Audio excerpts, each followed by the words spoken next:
Good morning, everyone.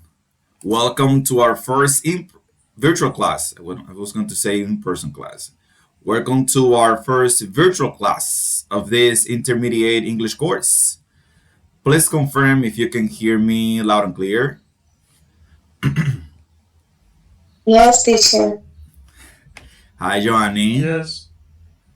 Thank you, Luis. Hi, TK. Good morning, Mariela. Welcome, Noemi and Elias. So, guys, today is our first virtual class.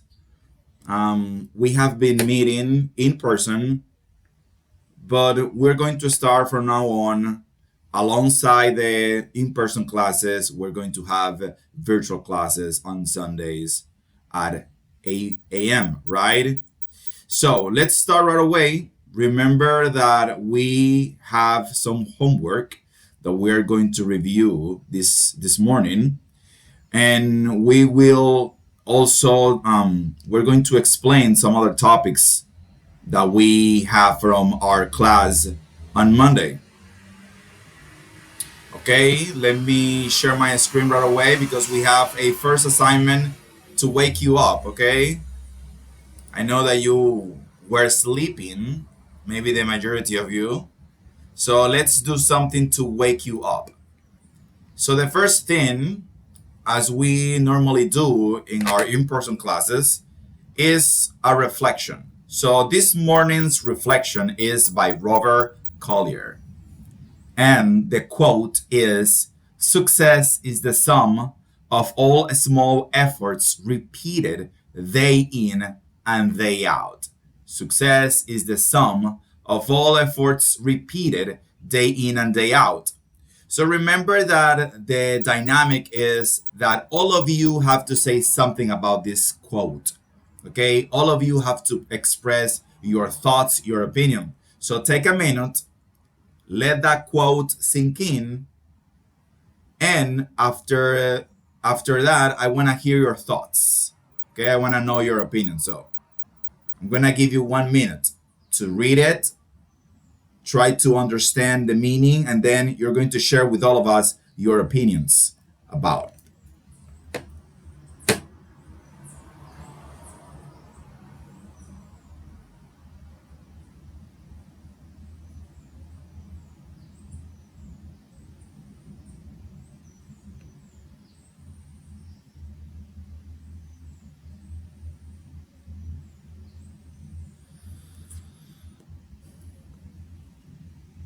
Hello, teacher. Good morning. Good morning.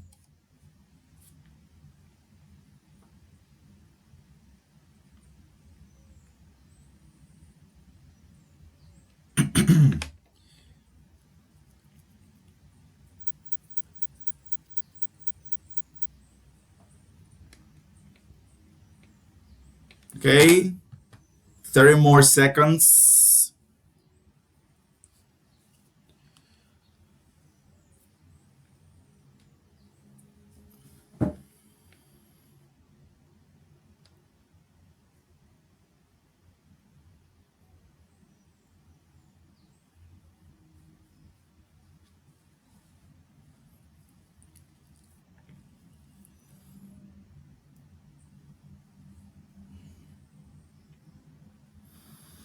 Okay, so we're ready to go. Let's start with TK. TK, tell us, what do you think about this quote? What are your thoughts? Well, I think the life consists in to achieve a little goals. You have to propose yourself little goals that you could get or achieve in different time of your life. Um, Live the biggest goals divided, no, in those little goals that you can achieve and that feels that make you feel happy and that improve yourself every day. Okay. because if you are going through a big goal and you don't have the feeling of the that you are a success person, it's possible that you change your role. You know. Okay. When we are after a big goal, we have like something that we want to achieve, and it is too big to achieve in one day. It is important to have small goals every day to feel that feeling of success. That's your idea, TK. Yes, and you can do this every day, every week, every month, and every year. You know. Okay. Okay. Okay. Thank you. Well done. Let's continue with Mariela. Mariela, good morning. What are your thoughts about this quote? Good morning, teacher. I think about this cause, this express where every little um achieve uh, we make, but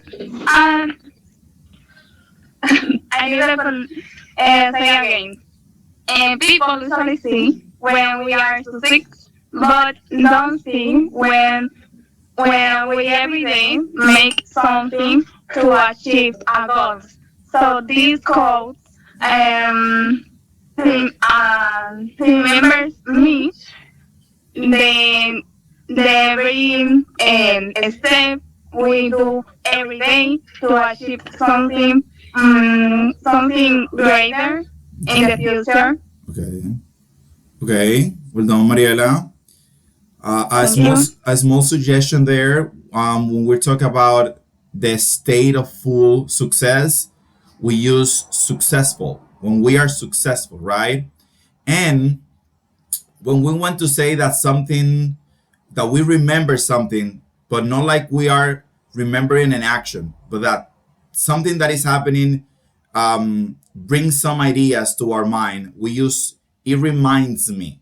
Okay, this reminds me because it is that these situations or this quote or these things bring thoughts to my mind, bring ideas to my mind about something.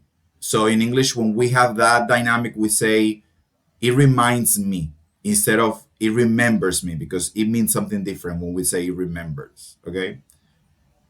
But well done. Let's continue with Luis. Tell me, Luis, what are your thoughts about this quote? Yeah, I'm totally agree with the quotes. In fact, I have shared that quotes several times with teams, work teams I have been, because I think that if you want to be successful or accomplish certain goals in your life, you don't have to do a great move uh, one time. It's almost impossible. It's like win the lottery. You have to go step by step, every day doing something, and the sum of of that thing you are doing is the successful of tomorrow, because it's like a simple math. You Yes. are assuming those efforts, and you will see the result in the future. It's like when you have a little tree, that tree doesn't grow up in a day. It takes time. Uh, you have to push water to um, how can I say, you have to treat it, and in the future you will enjoy of its fruits. Yes, you will enjoy its fruits. Right. So when we have a tree, we have to water it. We have to take care of it. So the idea, Take care, that's the word. yeah, the action is to water it, which is to add water. Water it. Mm-hmm. Yes. Okay. Okay, Luis. Well done. Let's continue. Well, I'm gonna give the opportunity now to Noemi because she raised her hand. So go ahead, Noemi. Tell us what are your Hello. thoughts about this quote. Hello, everyone. Hi, teacher. Hi. For this quote, I could define it in just a sentence. The most you practice, the better you get. It could be anything. It could be on your career. It could be even for learning English. Great. If your goal is to improve, so you have to practice. That's it. Okay. Okay. Nice. Nice. Let's continue with Joanny. Tell us, Joanny. Hello, teacher. Hi. Well, this phrase, in its meaning, in my opinion, is that success usually comes not from a big action you can do. It is from consistently. Okay. Consistently. Yeah. Yes, consistently making a small improvement and effort over time. Time by time. And something very important is that when you are motivated to do something, maybe today you have motivation, maybe tomorrow not.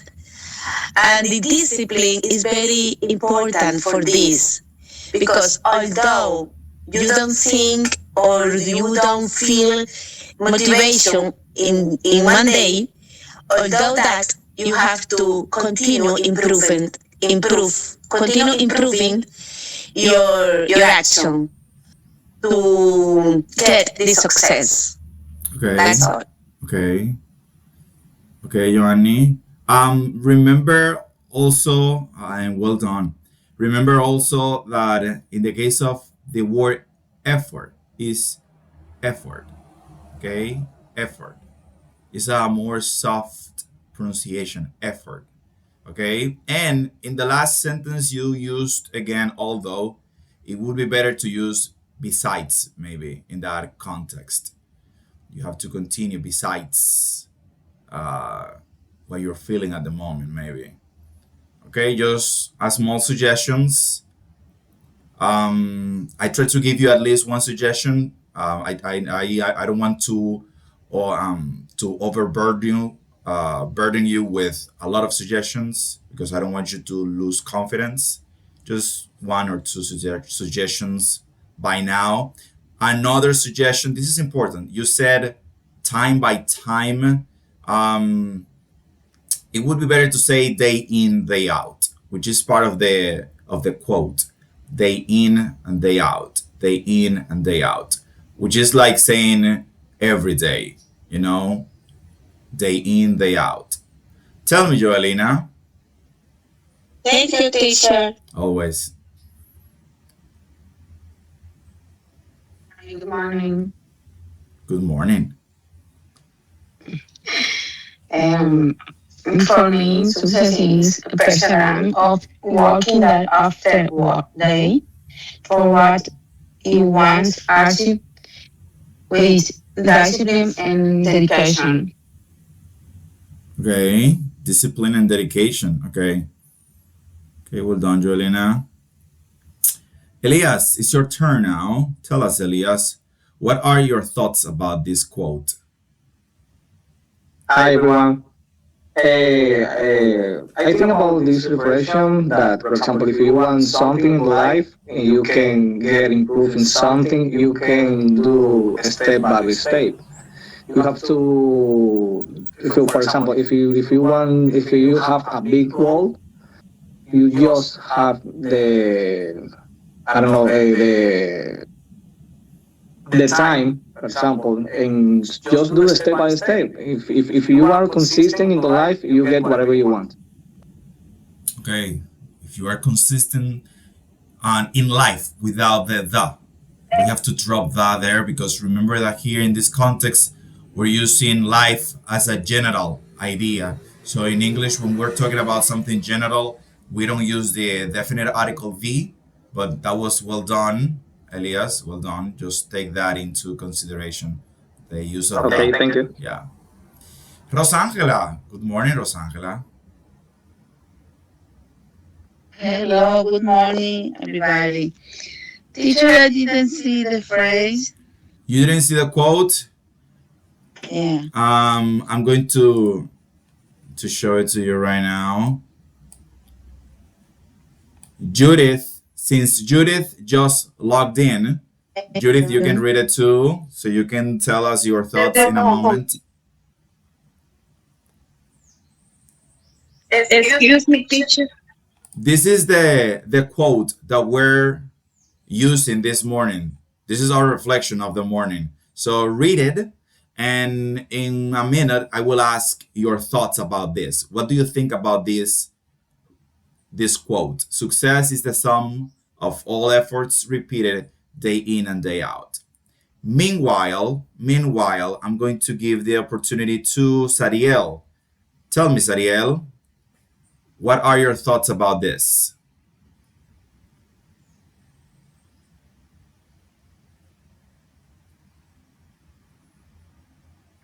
Sariel, are you there?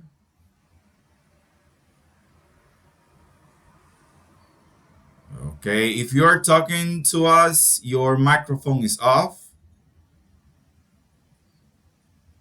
Okay, apparently Sariel is not there, so let's continue with, tell me, Noemi, I see your hand raised. Sorry, teacher, I just got a question. Of course. Is it a thought or a quote? We have the quote and we have thoughts, right? So the quote is the phrase because Oh, got it. yeah, Got the it. quote is the phrase. I knew. I know that I have to. I didn't know that word. Oh, Thank you. it's okay. Yeah, I It's just okay. You're learned welcome. it. Sadiel, are you there?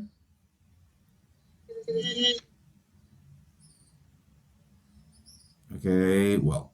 So quote is normally when we have a phrase from an author, so that is a quote. In English, we use quote a lot, especially when we are, for example, saying something exactly as someone said it. I don't know if you remember from a movie or a TV show. Fulano said, and I'm quoting this. Okay, I am saying exactly what he said, word by word. That's a quote. Tell me, Sadiel. All right. Okay. I said two odds to you. I am in the street. Okay. I'm going to import it. About you were talking. I think therefore is day after day. I resume discipline. Okay. No one day or of the days. Okay. Simply for me. Okay. No one day. Okay. Thank you, Sadiel. Thank you. So it's about what you do every day, that constant discipline, right? Tell me, Elias. Sorry, teacher, can you spell the word that you were talking about? Quote. Yes. Sí. Quoute. Quote. Quoute. Quote.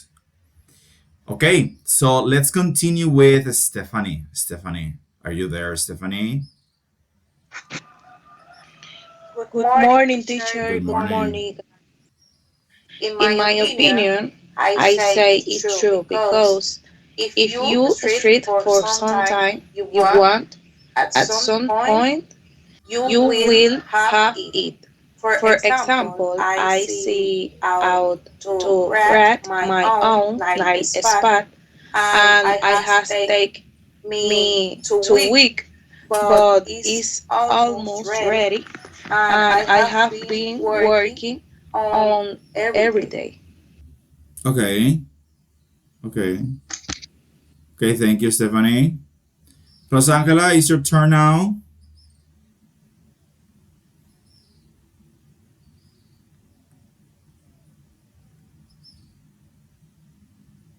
Are you there, Rosangela? Okay. Let's see, Judith. Judith, it's your turn. Hi, thank you. One second. Okay.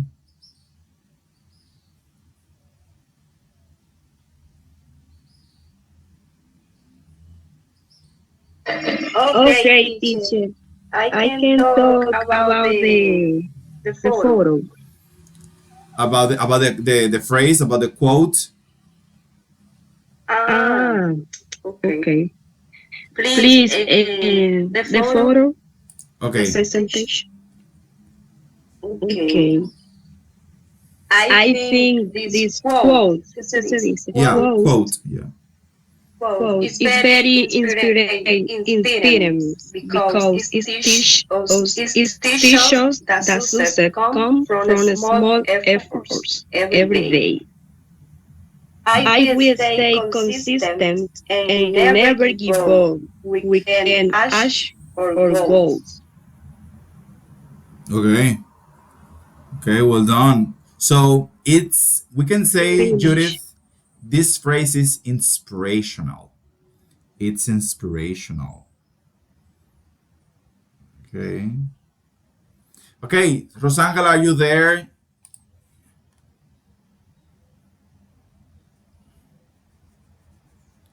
Are you there? Well, apparently Rosangela is not there, so let's continue. So, well done, guys.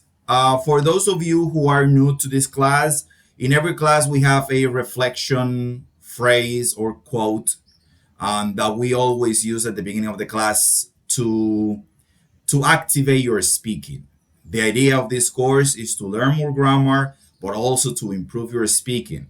And for that, we have a lot of speaking exercise to help develop those brain structures, those mind structures that you need in order to be fluent in English.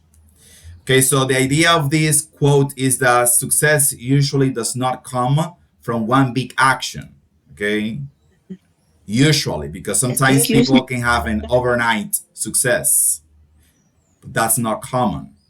Um, but normally, usually, for the majority of us, is the result of small actions that we do day in and day out, consistently over time.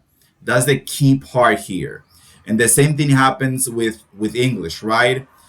Every day we have to do something. We have to learn a new word. We have to practice a new sentence. We have to learn a new technical word, maybe from our area of expertise, or we have to read an article, or we have to listen to an audio. And if we do that every day in and day out, that is the expression. Day in and day out is an expression that means every day. So we are going to achieve at the end our goal, which is to be great English speakers or fluent English speakers. Okay? But we have to be doing things every day.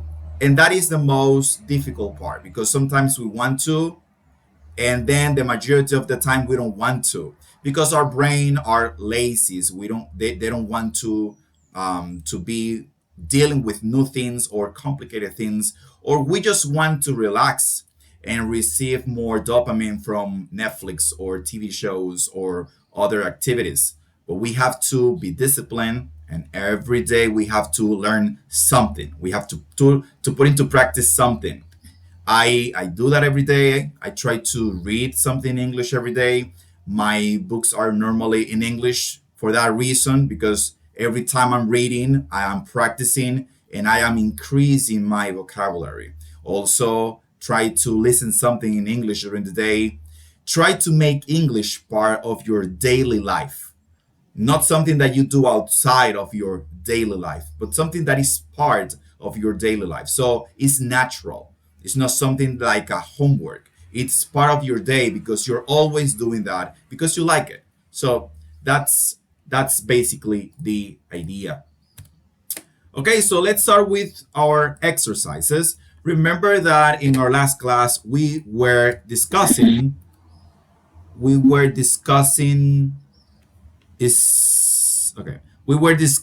about the physics of quantities. Okay, we're talking about quantities. We talked about countable nouns and we also discussed the uncountable nouns, remember?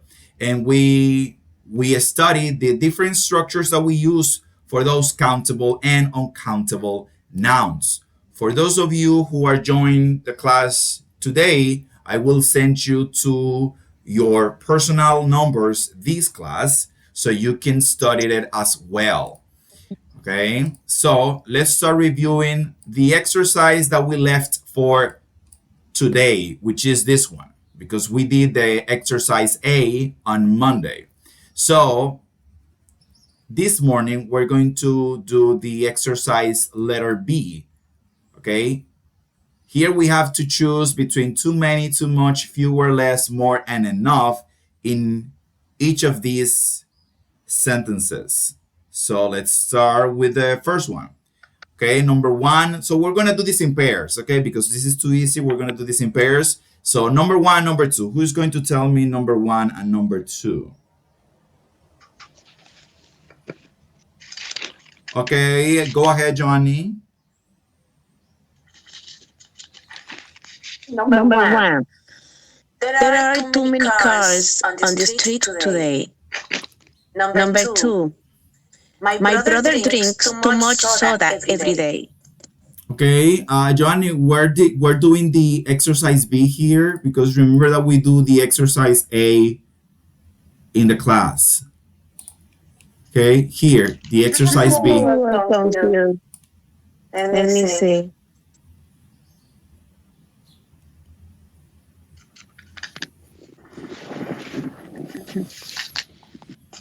Go ahead with another student teacher because I can't find it. Okay, it's okay. Okay, TK, here, exercise B, number one and number two. I have more books than my sister. Okay. There is enough sugar in my coffee. There is enough sugar. Okay, so in this case, the first one is correct. I have more books than my sister. The second one is possible. There is enough sugar in my coffee. But normally in this context, it's more common to hear there is too much, right? Like too much sugar. Too much. So people normally don't say, I'm not saying that is not grammatically correct because it is. But here we have to use the one that normally people use in this kind of context is that I have too much sugar in my coffee. There is too much sugar in my coffee, okay? But the other one is also possible. But we're going to choose the one that is more common. There is too much sugar in my coffee, okay? Well done. Let's continue with number 3 and number 4. Mariela?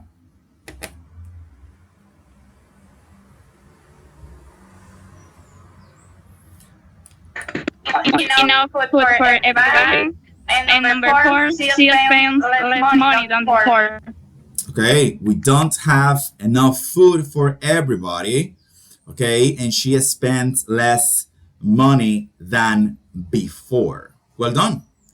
Let's continue with number 5 and number 6, Joanny.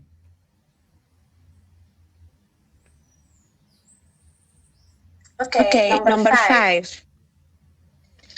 There are too many students in the class. Number 6. We need much time. Okay, there are too many students in the class, in this class, or we need more time. Both are correct. Let's continue with number 7 and number 8.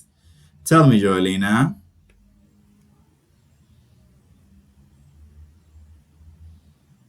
Teacher, for me? What for me? Number 7 and number 8. Number 7. There is too much noise outside. Okay. 7. 8. I need more pencils. Okay. Okay, so there is too much noise outside and I need more pencils. Okay. Let's continue with number 9 and number 10. Rosangela. Number 9, we need more work before the trip. And 10, there are less students this semester. Okay. Rosangela, we are here in exercise B. You were reading from exercise A here. But remember that the homework for today was this one, the exercise B. Can you see the red dot? Okay. Yes.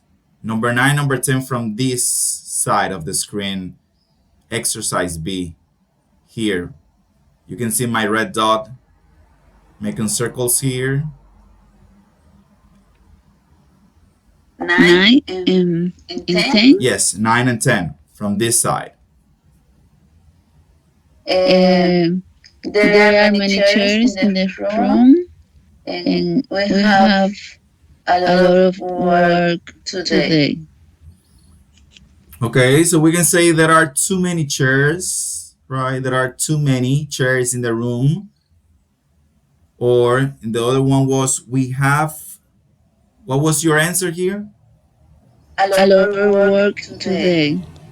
A lot of. Well, in this case, a lot of homework today is possible, but it is not part of our word bank. Okay, so we have to find a suitable option from the word bank. In this case, what would be, Rosangela, from too many, too much, fewer, less, more, or enough? Which one do you think fits best here in number 10?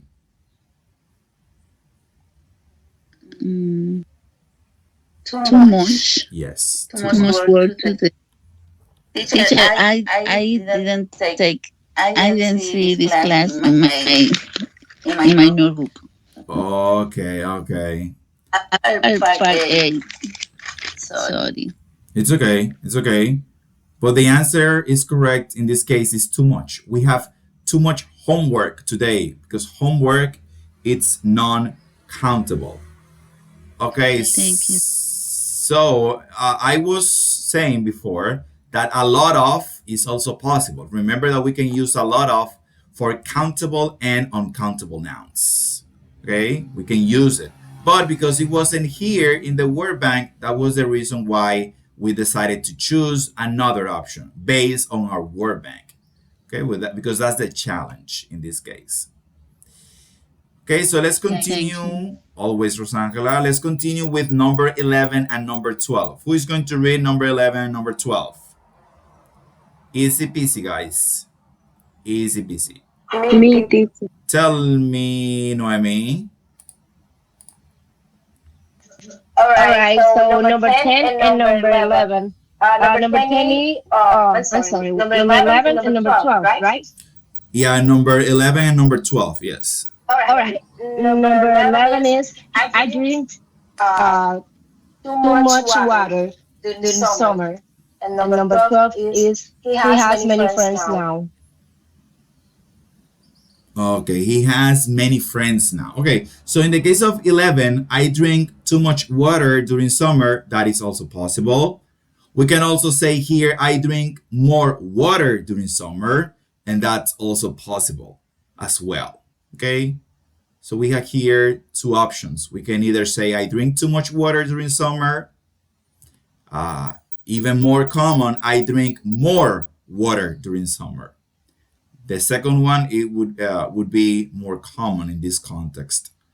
In the case of number 12, we have the option of too many, too much, fewer, less, more, and enough. So here you said he has many friends now, right? But we have to use too many.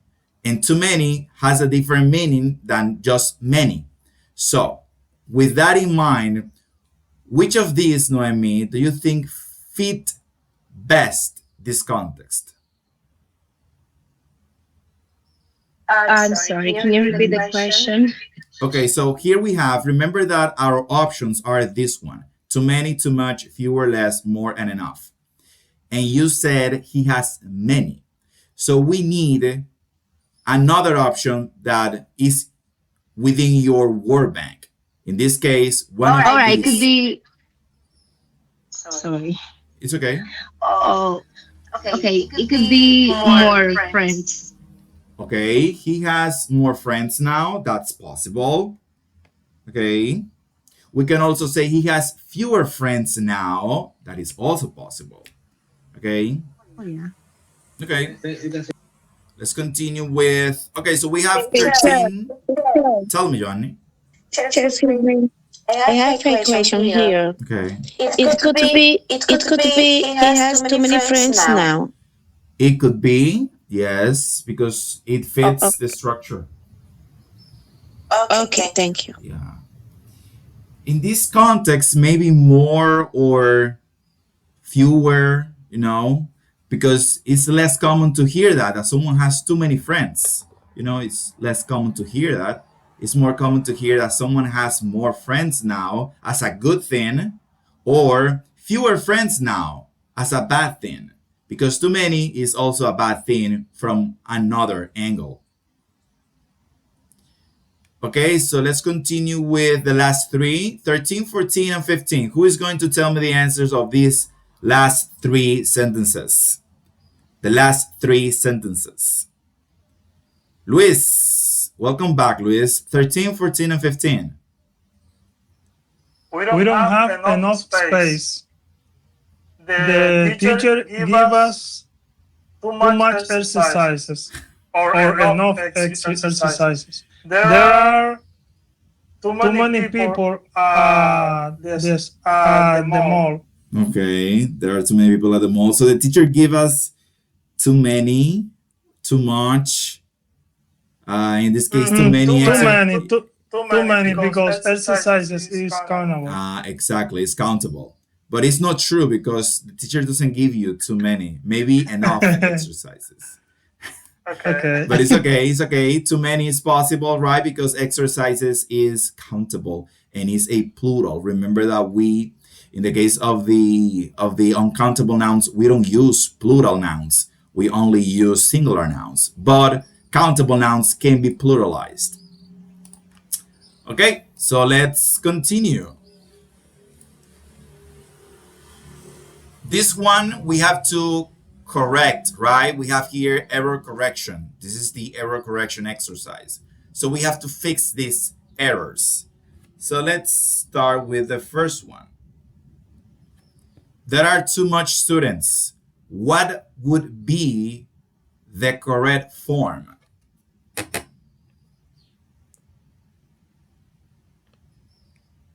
Tell me, Luis. There are too many students. There are too many students, right? There are too many students because students is a countable noun. Okay, let's continue with number 2. I have fewer money now. What would be the correct answer? Tell me, Mariela.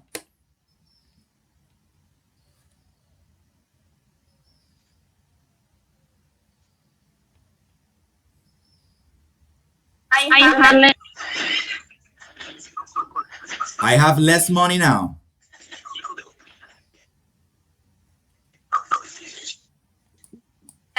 Okay.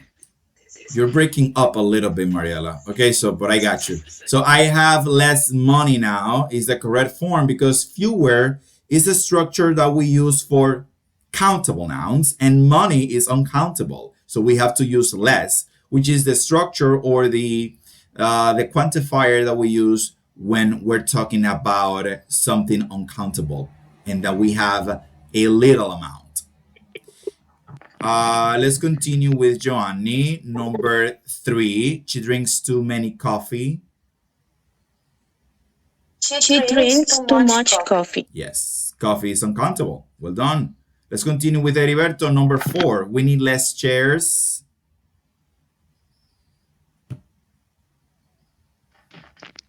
Okay, teacher. We need too much share. We need too much shares. In this case, in this case, we have less, right?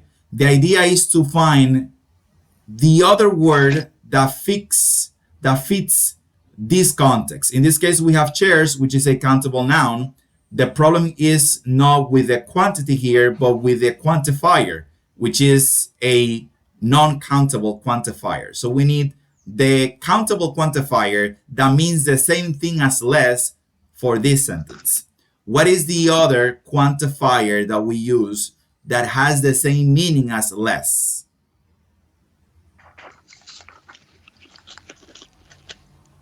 Do you remember, Heriberto? Okay.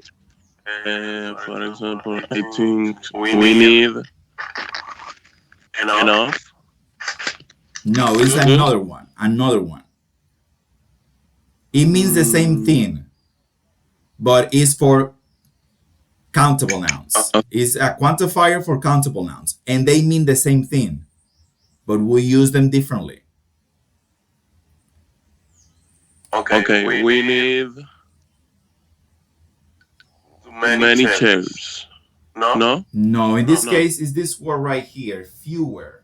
Remember that fewer and less, they mean the same thing, but we use them for different words. So we use fewer for countable nouns like chairs, and we use less for non-countable nouns. They share the same meaning, but we use them with different words, okay? So we need fewer chairs. Okay, teacher. Okay. Let's continue with Rosangela, number 5. There isn't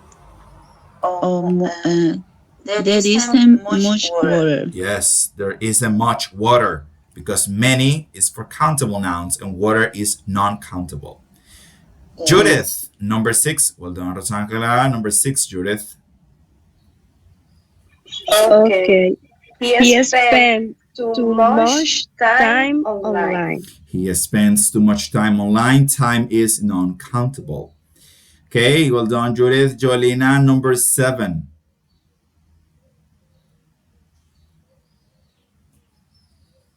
Yes, teacher. 7. I have a fewer books than before. Fewer. Fewer. Yeah, fewer. Okay. Yes, I have fewer books. I have fewer than before. Yes, than before. Okay, well done. Let's Okay, continue with number 8. You're welcome. Number 8. Who is going to tell me number 8? Teacher, it could be, we don't have a lot of food. We don't have A lot of food. a lot of food. We can say that, but in this case, we are not using a lot of as an option, so we need to find a different option. What is wrong with this? Look at the word crossed carefully. You're going to see the error in the word.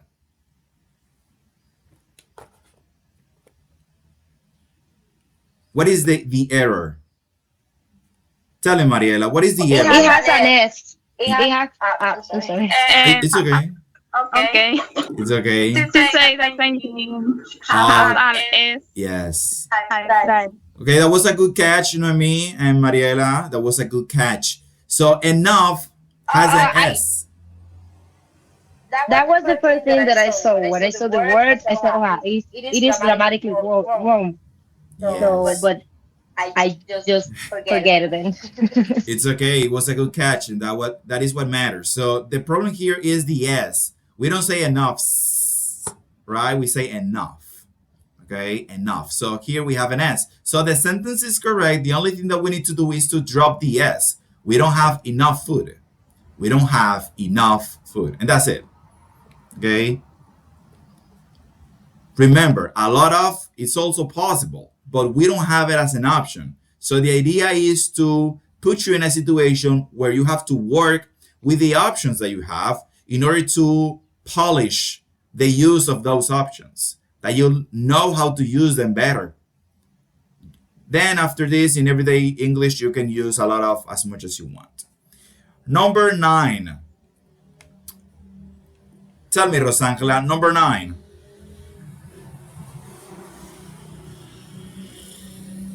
Number 9. There are less traffic today. There are less traffic today. Almost, Rosangela.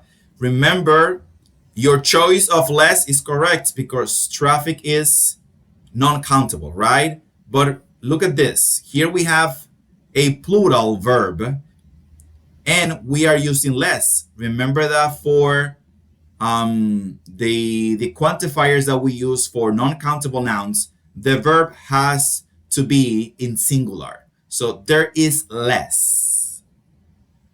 Oh, okay. See. Because it's non-countable. So we have to always use singular verbs. So there is less traffic today. There is less traffic today. Yes. And the last one, well done, Rosangela. Elias, number 10, let's see. Let me see. Okay. My father drinks too much milk. Yes, my father drinks too much milk. Milk is non-countable. Okay, so that's it.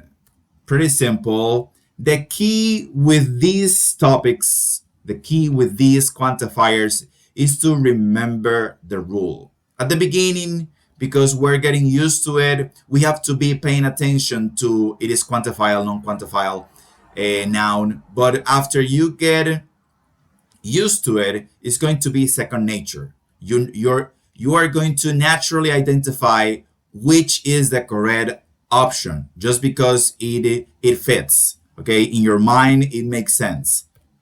Like the things that happens with Spanish. Okay. Wow, time is moving quickly. Okay, so we are going to work now with our indirect questions. So our second topic on Monday was about indirect questions. We saw the difference between a direct question and or versus an indirect question. What was the difference between direct and indirect questions? We learned the use of these introductory phrases like could you tell me, do you know, can you tell me, I wonder, would you mind telling me, and I'd like to know. We also discussed the things that we need to change in the question in order to make it indirect. And we also discussed why this is important in English. And it is because when you are in the US and you want to ask a question, you have to sound polite, especially when you are talking with a stranger. So Americans, native speakers, they make a switch. They can use direct questions with their friends and close ones, but they use indirect questions with strangers and professionals. Other people from their workplace, because you need to sound polite. So this makes you sound polite. Okay, so let's deal with this. Pretty easy. So here we have the raw inquiry. Here we have all the direct questions, and we have to reformulate these questions into indirect questions using our introductory formula, one of these, whichever you like, and the change in the structure that each question needs in order to be indirect. I am using, just a disclaimer, right? I am using direct and direct, indirect and indirect interchangeably because all of those are possible pronunciations options. Okay, so sometimes I use one or the other, but all of those are correct. So let's start with Joanny. Joanny, number 1. Number 2, where is the bus station? Why are they angry? Okay. Could you tell me where the bus station is? Okay. And number 2, Do you know why they are angry? Very well. So could you tell me where the bus station is? We can see that the verb to be goes at the end. When we have the verb to be in a question and we need to change it into an indirect question, we have to switch places. In the case of the verb to be, we have to change its position from here to the end of the question, okay? Along with the introductory phrase. In this case, could you tell me, right? And the same thing happens here. We have here the why are they angry? In this case, we have an exception, right? We say, do you know why they are angry? Here we don't have the verb to be at the end, but we have it after the subject. In this case, it's they, right? The subject. Because angry here is an adjective, so it's going to be at the end. Okay, that's number 2. Do you know why they are angry? Okay, so to put it in a different way, in case you get confused with this, let's see the verb to be and the subject. We switch places. In this case, because the subject is the bus station, the verb to be is going to be at the end because nothing else is after the bus station. So we have to only switch the verb to be with the subject. The subject is the bus station. So that's the reason why here we have the verb to be at the end. In the case of why are they angry, because angry is an adjective, we only have to switch here. They with are, so we say why they are angry, okay? So the main point here with the verb to be is to identify the subject, the verb to be, and switch places, okay? That's it. Number 3 and number 4, here we have 2 questions with does, and the structure is different for these 2. Let's see. Tell me, Luis.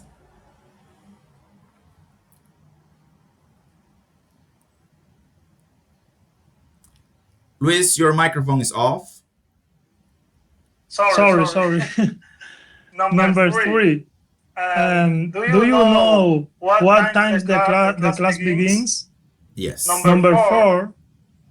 I'd like to know how much the computer costs. Okay, I'd like to know how much this computer costs.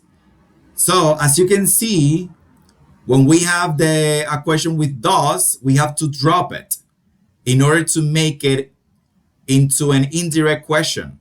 So the direct question is, what time does the class begin, right? The indirect question would be, do you know what time the class begins? And here we have to add the s to the verb because we're not using the does anymore. It's an exception. When we are changing a question from direct to indirect that we have to drop the auxiliary, in this case does. The same thing happened with the question number 4. Here, Luis dropped the does again because that's how we change a present simple question using does into an indirect question. So we dropped the does, and because it was using does, it's because it was in the third person singular. So we need to add the s at the end of the verb because that's the rule, right? If we have does, we don't have to add the s because we're using does.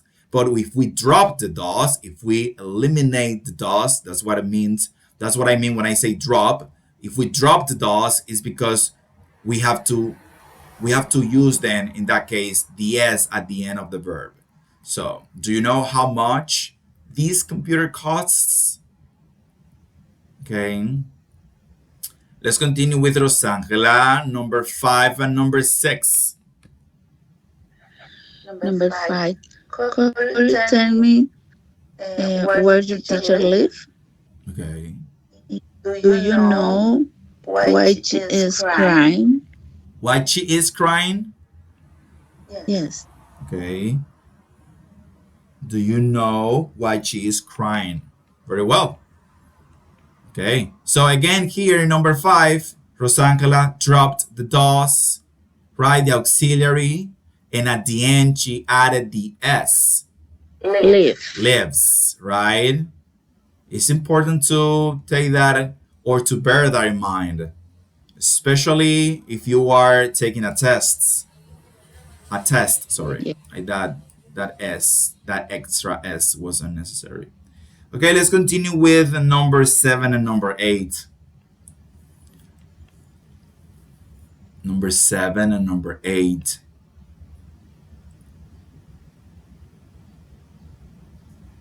Judith, go on. Go ahead, Judith. Number 7 and number 8. Yes. 7. Okay. How machine work this? How machine work this?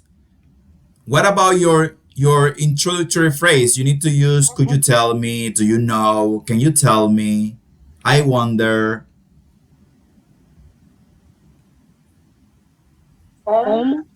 You need to use an introductory phrase before the question in order to make it indirect.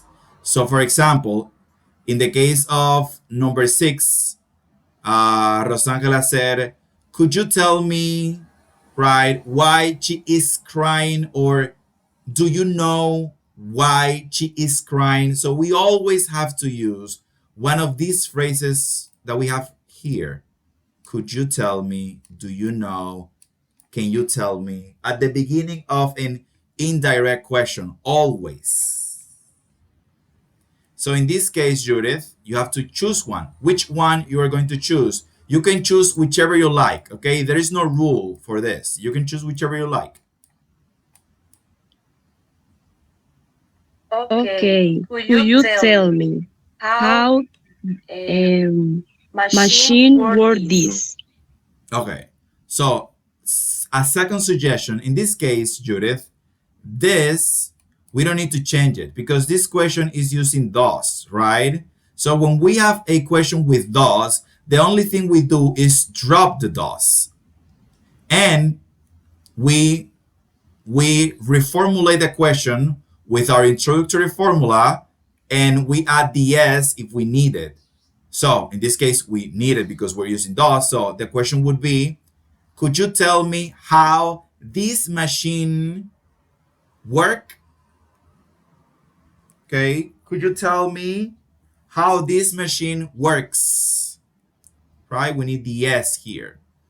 Could you tell me how this machine works? When you have does, you don't have to change anything inside the question.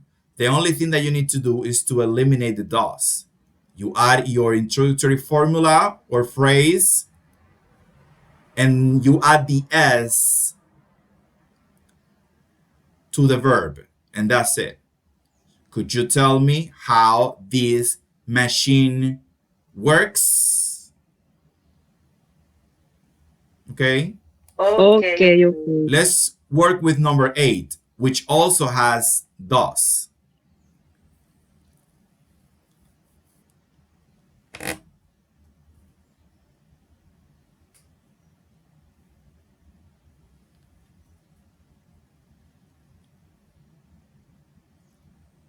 You let me know when you're ready. Okay. Okay. The A. Do you know when the movie starts? Starts. Yes. Do you know when the movie starts? Here we are using, right, the S. It's pretty simple because if we're using does, it's because the question is in third person singular, so the S is mandatory. So I have to use it. The S or ES or IES. It will depend on the verb, right? Heriberto. Okay, Heriberto, let's work with number 9 and number 10, Heriberto.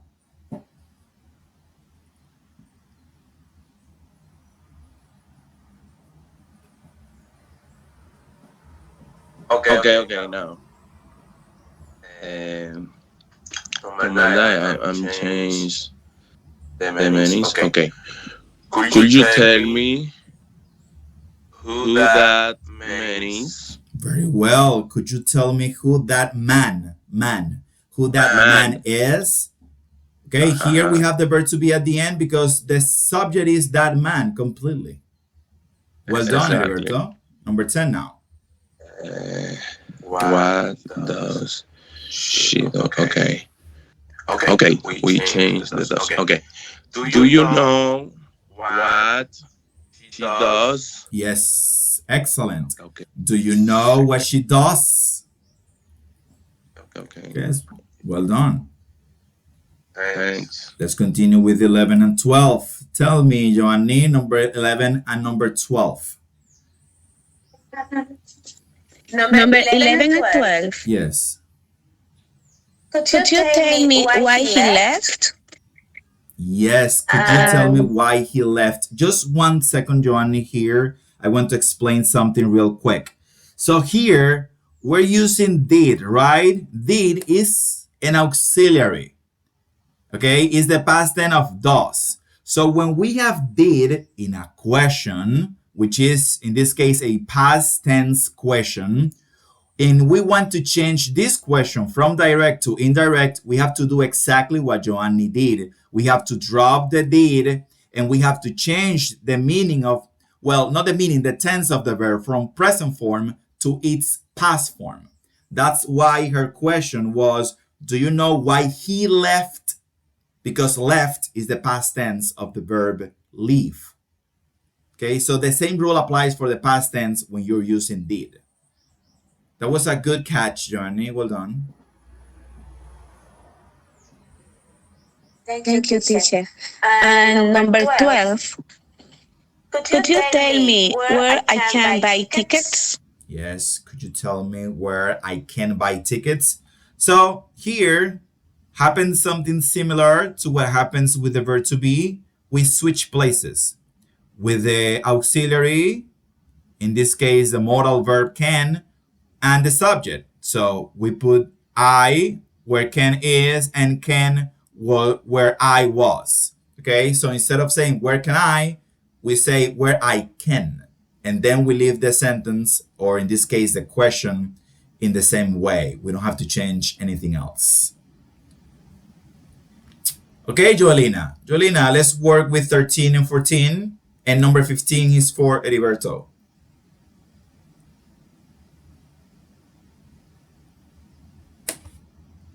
Teacher, please. Okay, number 13 and 14 are for you. Okay. 13.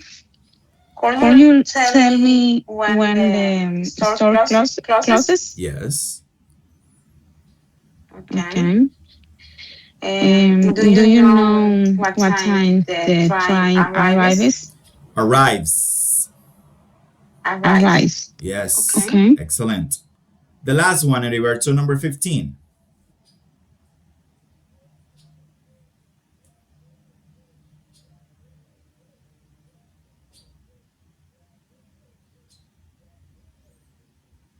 Heriberto, your microphone is off. You are muted.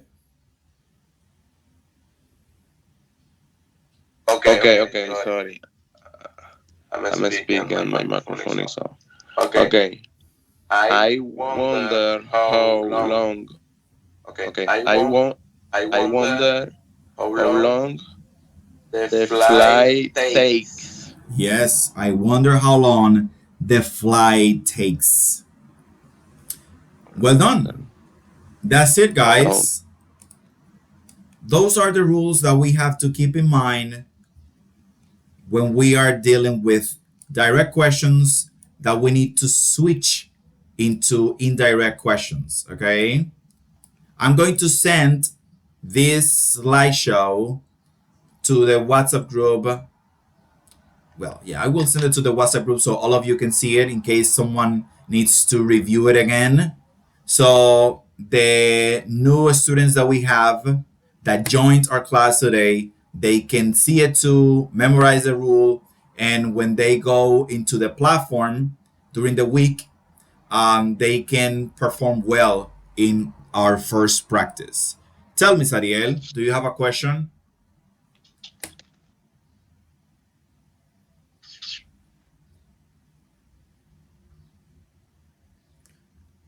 Sadiel, are you there? Do you have a question?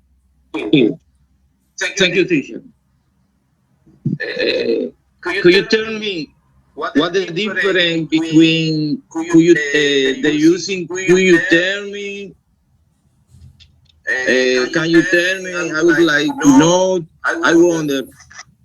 Okay, so I wonder to know when can I use this form? okay. You know? Yes, I got you. So in this case, Please. Sadiel, we can use all of these expressions as we wish. There is not any specific rule for this because these are only introductory formulas. So we use this to sound politer, okay? To sound or make our questions polite. So it doesn't matter if you use could you tell me, do you know, can you tell me? Obviously, there might be some nuances in each of these expressions. For example, maybe if you say I wonder instead of could you tell me, the person might feel or might have a different impression of your question. But it's not about right or wrong. It's about how you want to express your question in this case. So there is not any specific rule for this. It's more the one that it's better for the moment. You know, the one that suits better the moment, or the one that suits better your question from your perspective and what do you want to know. But there is not a rule for this. Okay? It's like in Spanish. It's like in Spanish. In Spanish, we can say, for example, podrías decirme, and we don't have a rule for that. As long as you use podrías decirme, there is no problem because you're being polite. ¿Podrías decirme dónde el baño está?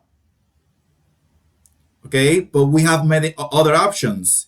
Me pregunto, we don't say me pregunto here a lot. Normalmente me podría decir, ¿serías tan amable, for example, serías tan amable de decirme dónde el baño está? What is the difference between podrías decirme o serías tan amable? Al final es un asunto de cuál yo uso o cuál yo sienta que suena mejor, pero ambas son correctas.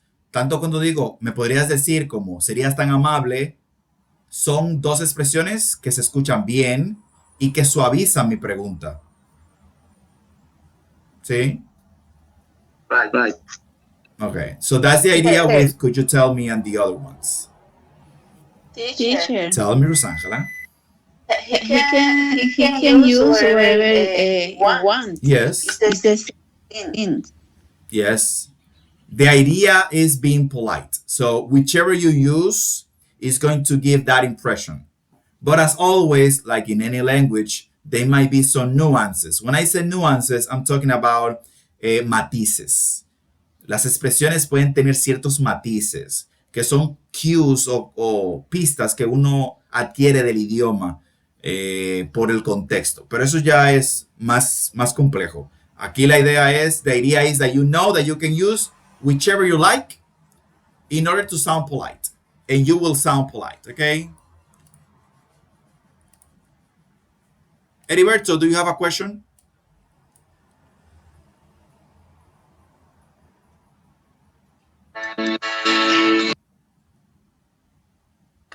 No, teacher. Oh, okay, let me lower your hand. Okay, so let's continue. Let's move to... Okay. Let's move to our other topic. In our class on Monday, we talked about this adjective. Remember that the homework was that you needed to look up the meaning of these adjectives in Spanish. Because here in the class, I won't translate them. You have to know the meaning in Spanish by yourself, okay? So if you didn't do that, you have to do it because we're going to use them tomorrow. So remember that tomorrow we have from 6 p.m. to 9 p.m. our in-person class, okay?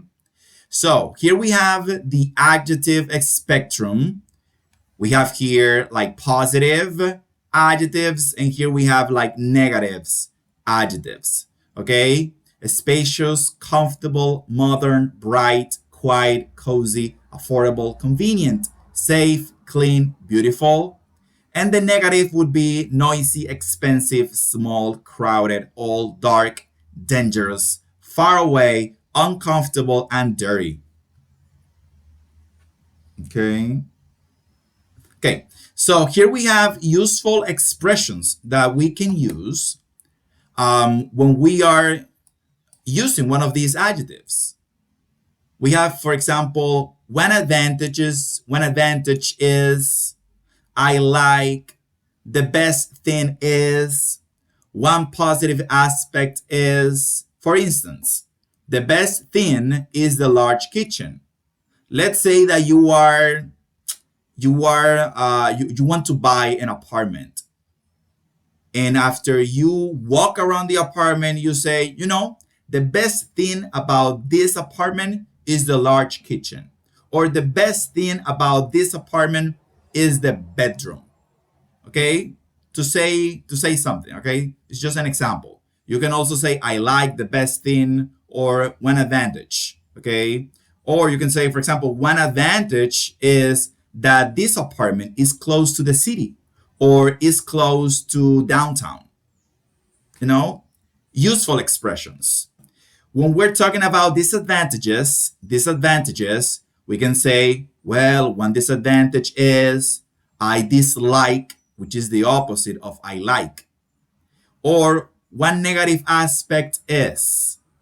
So all of these are useful expressions for positive aspects about the elements you are evaluating, the thing. And all of these are useful expressions for disadvantages about the element you are evaluating. Okay, here we have two walkthroughs. Okay, we have here the apartment. The apartment is modern and bright. It has a beautiful kitchen and a safe neighborhood. However, it is expensive and a little noisy. Remember that however means the same thing as but however is more formal. Another example with a house. For example, the house is spacious and comfortable. However, it is far away from downtown. Okay? When we talk about downtown, we're not talking about the plaza, right? We're talking about the center of the city. Okay. So for tomorrow's class, we will have these exercises, 3 in total. Number 1, we have this match. We need to match these adjectives to their opposites. Easy peasy. Number 1. Number 2, using these words right here, safe, noisy, comfortable, expensive, bright, modern, old, crowded, cozy, and spacious, we are going to answer these exercises. Okay? Using the words that we have here above the exercise. That's number 2. And number 3, we have this small speaking exercise. Housing exercises, speaking requirements. So all of you are going to describe a small apartment in a noisy city, 1. Number 2, a large house in the countryside. And number 3, your dream house. So you are going to do this with these requirements. You have to tell me 3 positive points about each of these and 3 negative requirements or 3 negative things about each of these using these adjectives. I'm going to give you an example. For example, ¿verdad? Let's say I'm talking about a small apartment in a noisy city. 3 positive points would be, it is very spacious. No, that is not, is this one. It is affordable. Now it makes sense. It is affordable. It is cozy. It can be modern. Those are 3 things about Those are 3 positive things about this small apartment. And 3 negative things would be it is noisy, it is not very spacious, the area is often crowded. You see? So using these adjectives, you are going to tell me 3 things from your perspective about a small apartment, a large house in the country house, and your dream house. Okay? Is that clear? So far, so good? Yes, teacher. Okay. Teach. Yes? You say for these, por ejemplo, o sea, a ver si entiendo. En total serían 12 oraciones.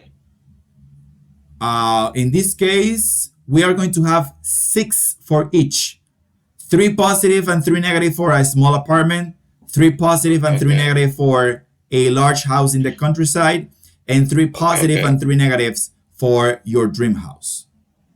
Okay, thanks. If you have to repeat an adjective, it doesn't matter, okay? It doesn't matter. So the question is simple. What would a small apartment in a noisy city be like? What would a large house in the countryside be like? What would your dream house be like? Okay? Let's continue. Okay, so let's continue with this. Here we have the decision matrix.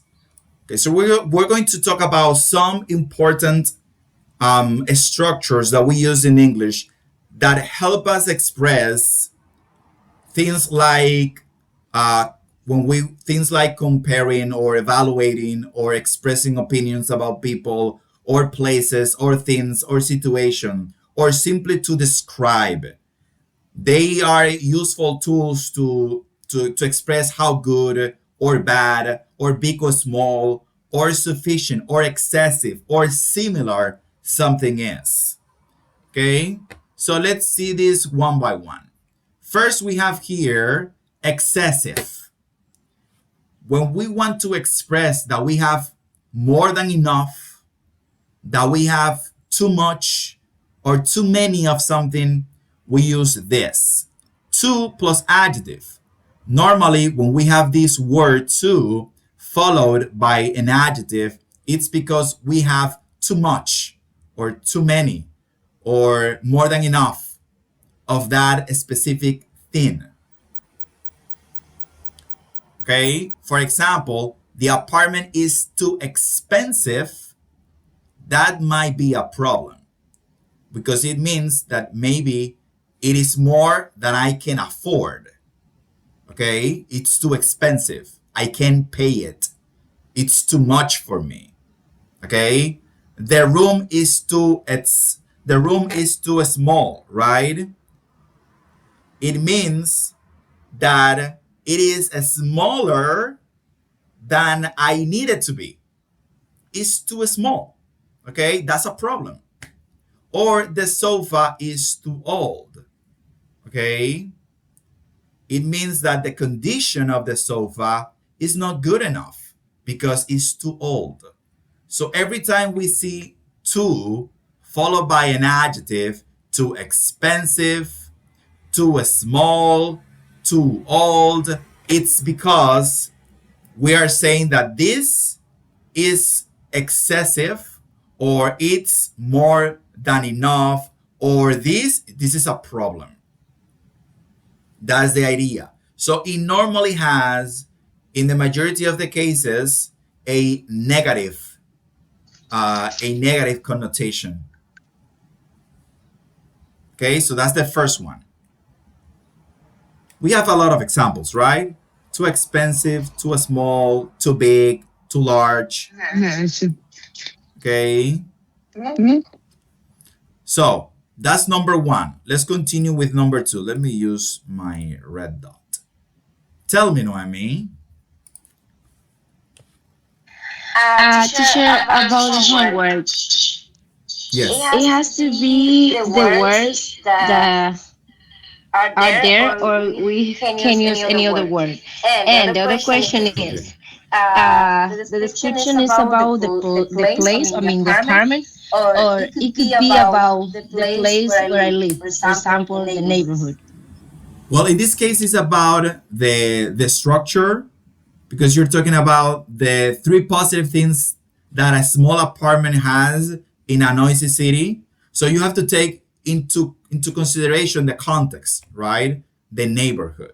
In this case, a noisy city is the neighborhood. You have to tell three things about that. What are the advantages of living in a small apartment in a noisy city? And what are the disadvantages of living in a small apartment in a noisy city? So you have to take into consideration the context.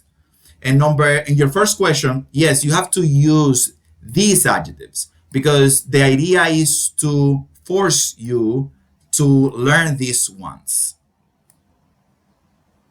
Got it. Okay. Thank you, teacher. Always. Okay, so let's continue with, we review number one. Is number one clear? Let me know, is number one clear? The use of too plus adjective, the meaning of that. Too expensive, too small. Is that clear?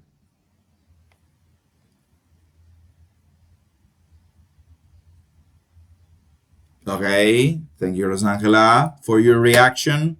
Let's continue with now the opposite. Here we have excessive, all right? Too much, too many, right? In this case, we have deficient, the opposite. So it means that it's insufficient, okay? We don't have enough. Okay, so here we have this structure. The room isn't large enough. Remember that large is the same thing as big, okay? But large is more formal. That's the difference. And we can use large in different contexts with different meanings. It's not always limited to the size of a room. But for now, large is the same as big, but formal. So the room isn't large enough. It means that the size, right, of the room is not big enough. Okay, I need a bigger room. The apartment isn't modern enough. Isn't. So as you can see, the structure is negative, not, followed by an adjective, and followed by enough. We have negative, isn't, large, the adjective, and enough. We have isn't, the negative, modern, and enough, right? So if the apartment isn't modern enough, it's because it's too old. Okay? If I want to buy an apartment and I go to Zona Colonial, right? One of my complaints are going to be, these apartments aren't modern enough. Because when you go to Zona Colonial, all of those apartments and houses are very old. Of course, there is a historical reason why they look so old, but that might be a problem for a buyer if he doesn't care about the legacy, the historical legacy that those places represents to the Dominican Republic people. Okay? Just to give you an example. The house isn't safe enough. Again, isn't the negative, safe is the adjective, and followed by enough. So when we say that the house isn't safe enough, it's because it's dangerous. Okay? It's because it's dangerous. If you live in La Ciénaga, right? Or maybe, what else? Barrio Nuevo, to say something. Well, you might say, well, my house here isn't safe enough. It means the opposite, right? It is dangerous. So we have this structure of excessive with to an adjective plus an adjective. And we have the deficient structure, not plus adjective plus enough. Okay? Is this clear? Number 2.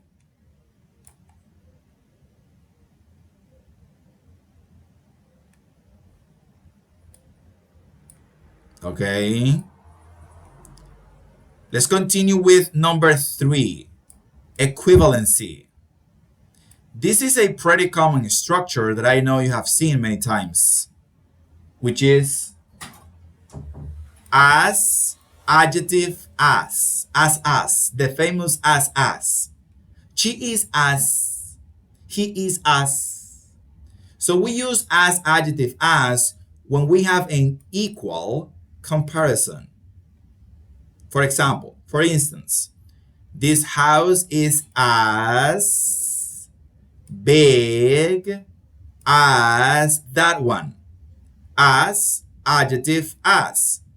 It means that this house and that house have the same size. They're exactly the same. This house is as big as that one, which means they're the same. My apartment is as comfortable as yours. It means that my apartment and your apartment share the same level of comfort. Okay? They share the same level of comfort. The same as us. The kitchen is as modern as mine. Right? Which means that this kitchen and my kitchen are exactly the same. They share the same modernness. Okay? But we can also use this as in a negative way. My apartment isn't as large as yours.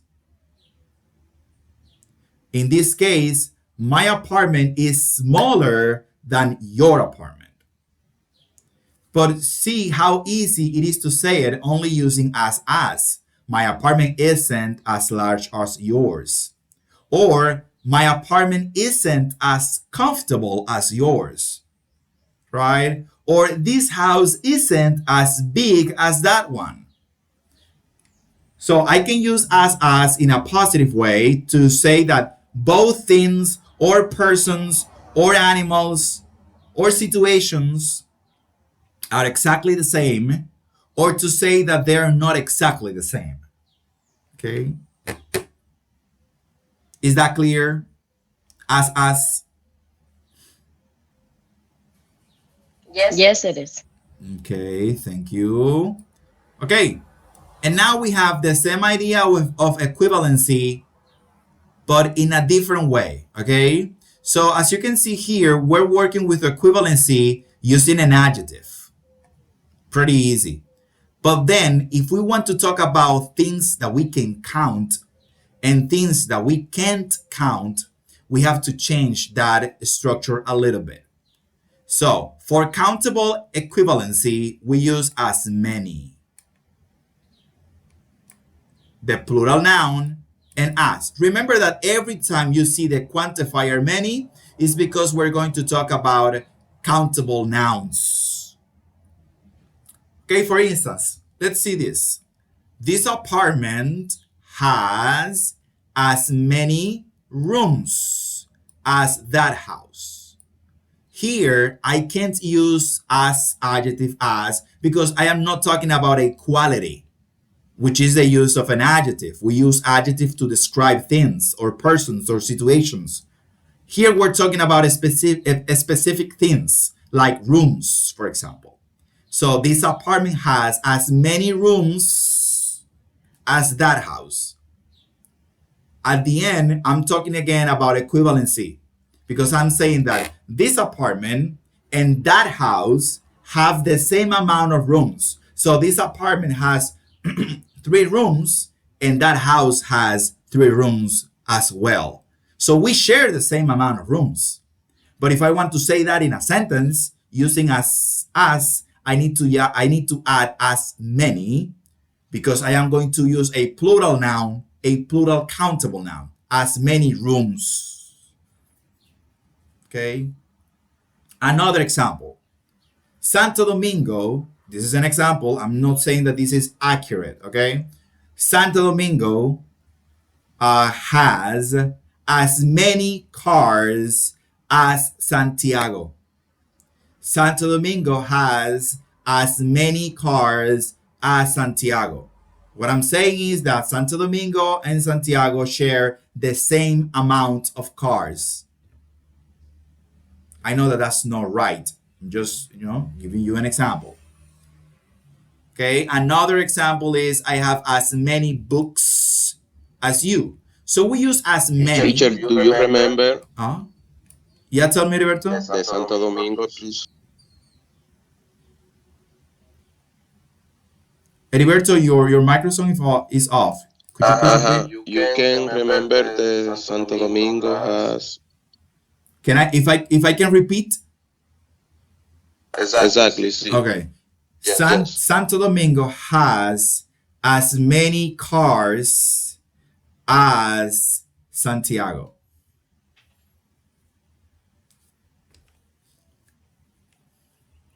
Okay. So we're here talking about equivalency. Okay, it's the same thing as with this one.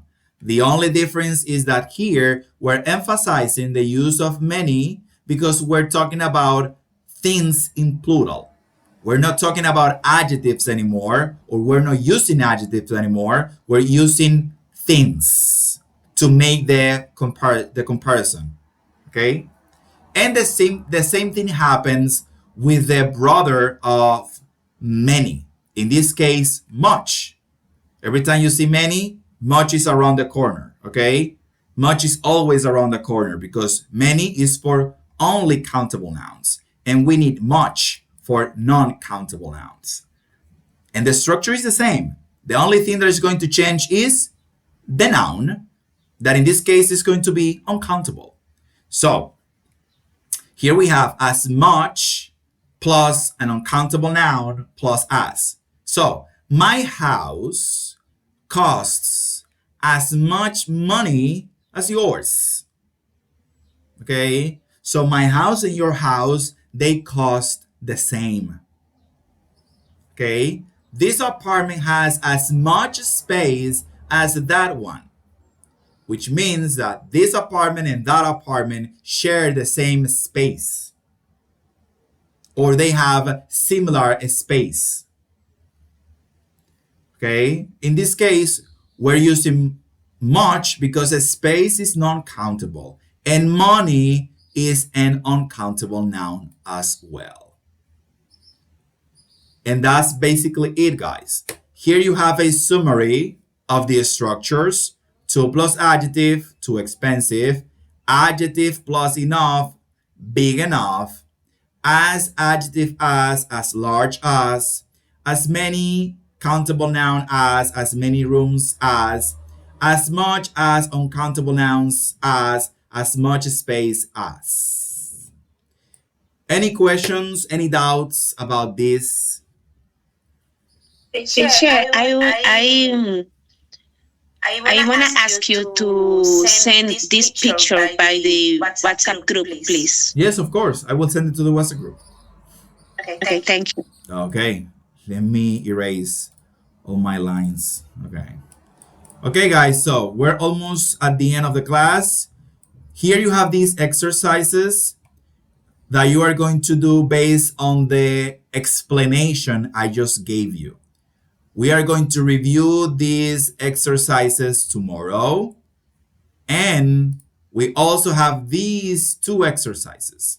Here, you have to use the word in parentheses. You need to place it where it should be, where it should go, right? And here you have error corrections. You have to change the word underlined here with the appropriate quantifier. In the case of exercise B, it's pretty simple. The apartment is very expensive.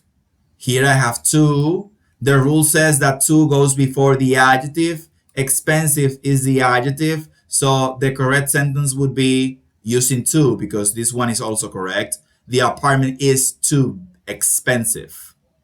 But very expensive and too expensive, they're similar, but they mean different things, okay? very does not imply that negative element, while to does. Okay, and that's it, guys. Tomorrow, I won't leave you this because I don't want you to feel overwhelmed with the class. So tomorrow we're going to do this reading activity. We have some questions. Okay. We are also going to have a listening activity about quantifiers. So be ready for that. And also, we're going to dive into these topics. We're going to talk about wish and simple past. Sorry, what is happening here? We're going to talk about wish and simple past, only with the simple past.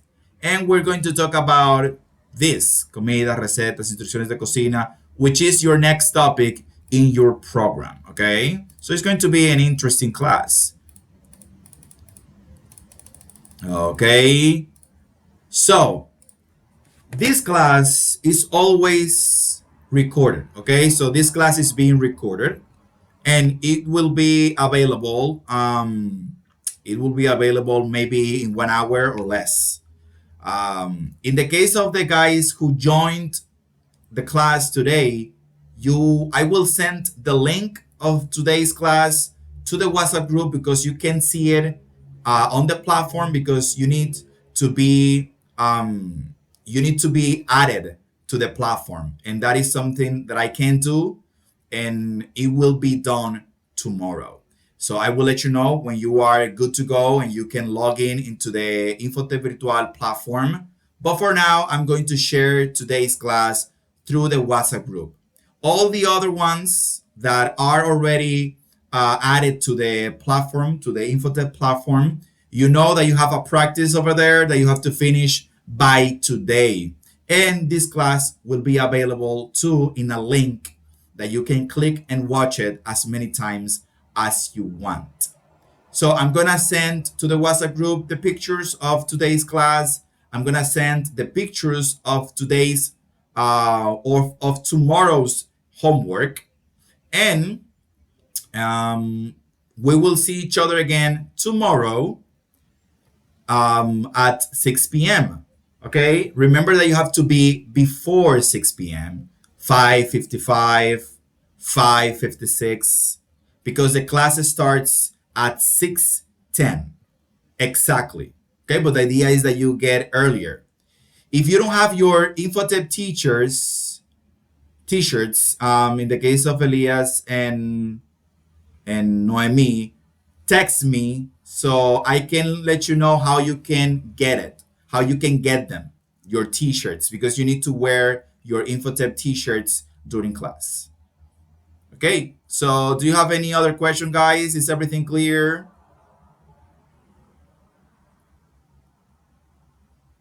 Okay, so in a summary, guys, in a nutshell, today we review the homework from Monday, and we also discussed the topics of the quantifiers and the use of the comparative structures for evaluations in English, which are, right, as many as much as, to plus adjective, and adjective plus enough. That was our main topic this morning.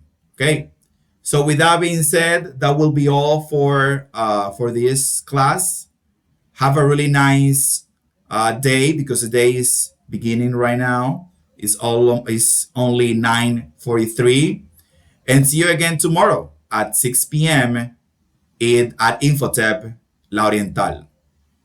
Goodbye. See ya. Bye, teacher. Thank you. Bye. Bye. Have a good one, teacher. Bye, teacher. Bye. Have a nice day. Same to you. Have a nice day. Teacher. See you Monday. See you tomorrow.